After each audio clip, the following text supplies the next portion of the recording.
Do you want to know the secret behind jaw-dropping roses that just won't stop blooming?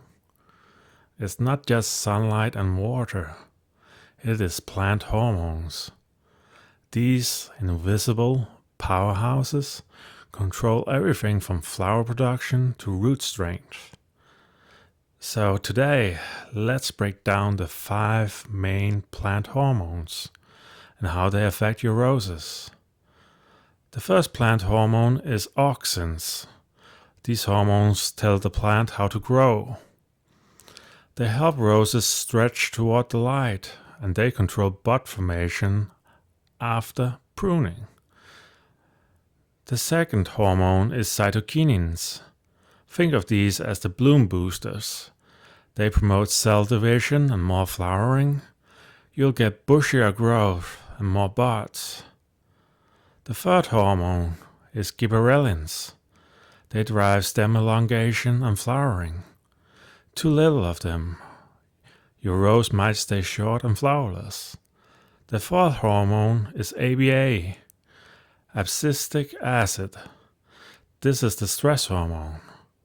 Drought, poor soil, or disease crank up ABA, which stops flowering to protect the plant.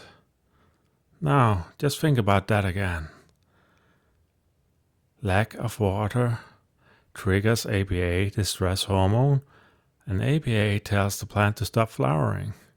It can also be triggered by poor soil. So remember that every time you are like, oh, I don't want to water my roses tonight. You're triggering the stress response, and the stress response gives you less flowers. Now we have the fifth hormone. The fifth hormone is ethylene. Too much ethylene causes flowers to fade early. It is triggered by stress also, and also sometimes aging leaves. So those are the 5 main plant hormones in roses: auxin, cytokinins, gibberellins, ABA, and ethylene. Now we want to look at nutrients.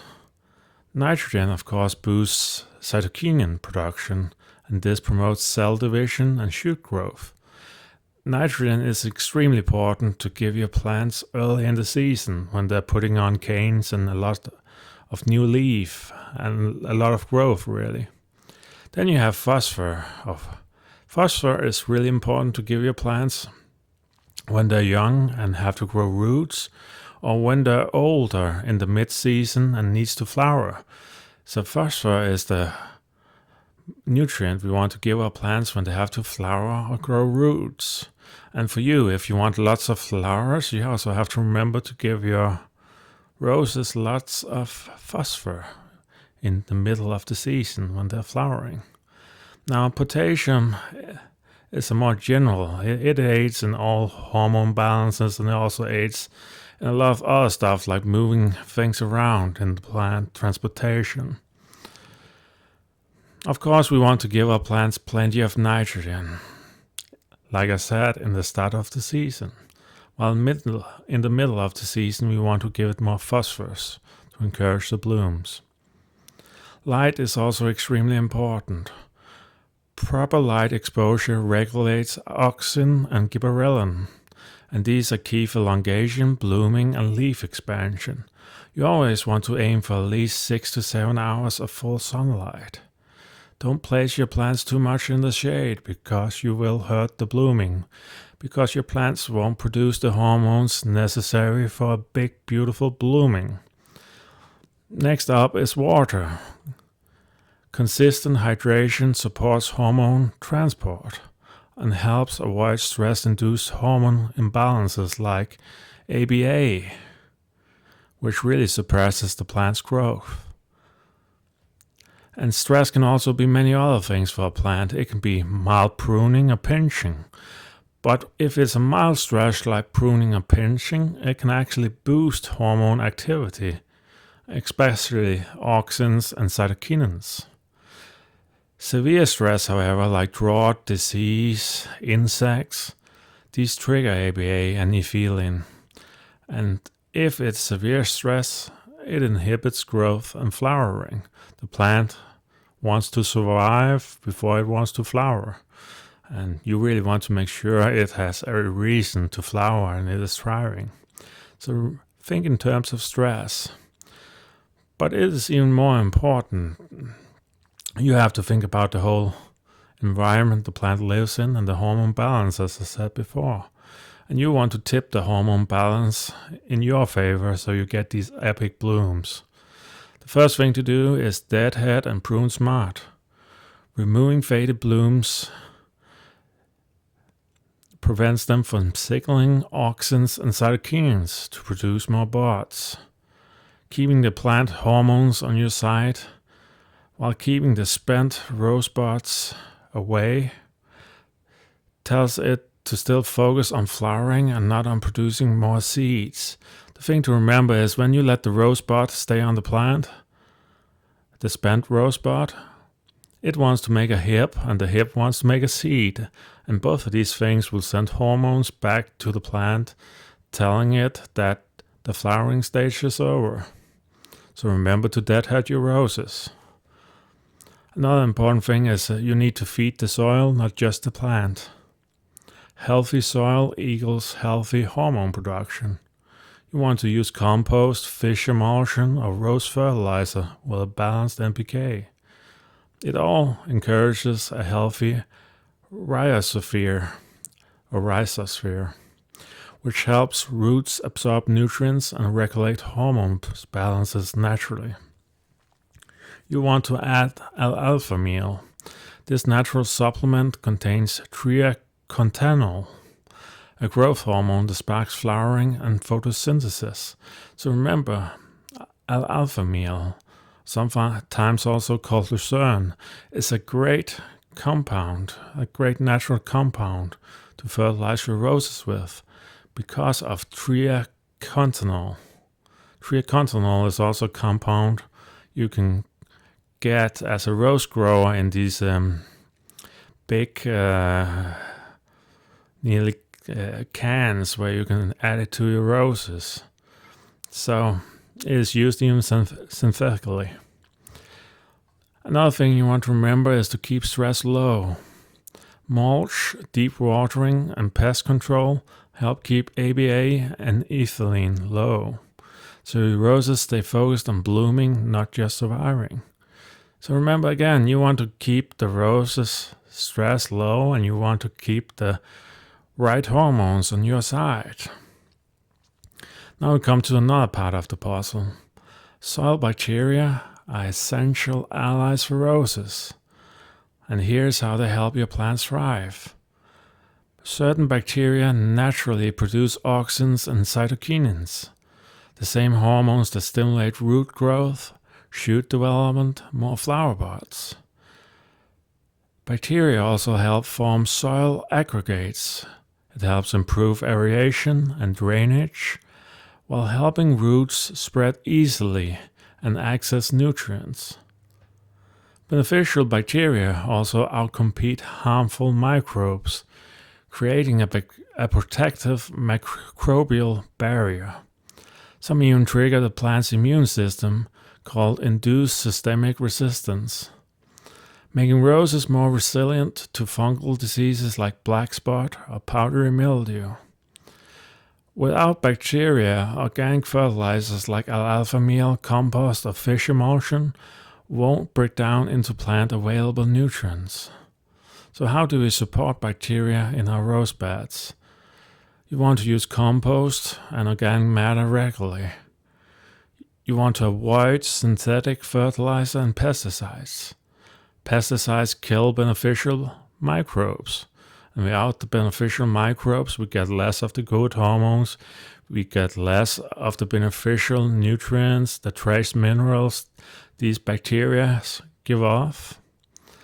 And you really have to remember a lot of the really good trace minerals comes from bacteria when they break stuff down. And if you don't have a thriving microbial environment, your roses will lack a lot of things.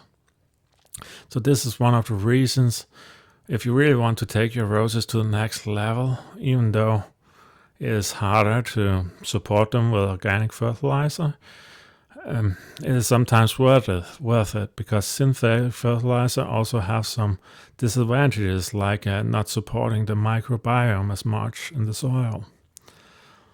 Now, another thing people often forget is roses need oxygen down at the root zone. Without it, roots can't breathe, can't grow, and can't deliver the nutrients that fuel flowering. Compacted or soggy soil literally suffocates roots, slowing growth, starving the plant, and reducing blooms. Aerated soil lets water drain, microbes thrive, and roots expand. And that's the recipe for big, healthy blooms. So if your roses are struggling, loosen the soil, add compost, and let those roots breathe. Roses, like all plants, need both oxygen and water in the root zone. But the balance is delicate. Too much of one can cancel out the benefits of the other. Just like us, roots breathe. They need oxygen to convert sugars into energy through respiration. Oxygen is absorbed through air spaces in the soil. Without oxygen, roots suffocate, rot, and stop absorbing nutrients. And blooming stops too. Water dissolves minerals and carries nutrients like phosphorus and potassium into the plant. But too much water fills all the air spaces in the soil, drowning roots and blocking oxygen. So remember, you always want oxygen and water to be in balance. You don't want waterlogged soil, you don't want very dry soil. Healthy rose soil holds water and drains well, leaving tiny air pockets. Loamy, amended soil with compost, perlite, or sand gives roses the perfect environment for continuous blooming. Another thing to really keep in mind is if you have your roses in peat soil only, a lot of peat soil starts breaking down, starts depriving the plant of oxygen. A lot of peat soil is only meant to keep your roses happy for 6 months, then you're meant to replace it. And that's why I often recommend people adding a little bit of perlite, a little bit of sand, and other things to the peat soil, because you'll create a habitat that your rose will love to stay in for longer. And another thing with peat soil is it breaks down, meaning you have all these decaying processes going on that develops heat around your plant. And that's not always a good thing. So sometimes think of the microbiome, think of the bacteria, think of the plant's needs, think of the hormones, think of the water and soil being in balance. And if you do all these things, you'll have amazing roses. People will ask you, why are your roses so amazing? Because they have not yet understood the value of thinking in terms of microbiome, of thinking in terms of balance, of thinking in terms of hormones. For them, hormones is something only we humans have. But I hope now you understand roses much more, and I hope this helps to realize a lot of things for you. If you want more rose tips, you want to see more rose plants, you want to go through some of all the fragrant reviews I've already made, all the tier lists from different rose breeders, all that is available on the channel now. I hope this video has really made you think about roses in a holistic way, thinking in terms of microbiome, thinking in terms of how water and air connects and is balanced, and thinking about the effects of using different types of soil in the ground, and a lot of these other things like how you can fertilize your roses. I'm trying to place you in a position where you can make decisions yourself from a balanced point of view, a holistic point of view. I see so much bad rose advice out there because it often tells people to do one thing. I could quickly tell you to do one thing, but the most important thing for me is not that you learn to do one specific thing, but that you learn to think a certain way about your roses, because that is what will make you an independent gardener and make you choose the right decision for yourself. And that is why I've made this video in a more holistic way for you to achieve that kind of thinking.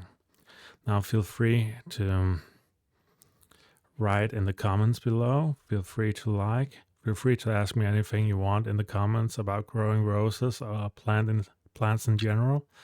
I know it can be confusing at the beginning because a lot of us are not used to growing plants, and yeah, like a lot of people had biology in school, growing plants also takes some knowledge. It really does.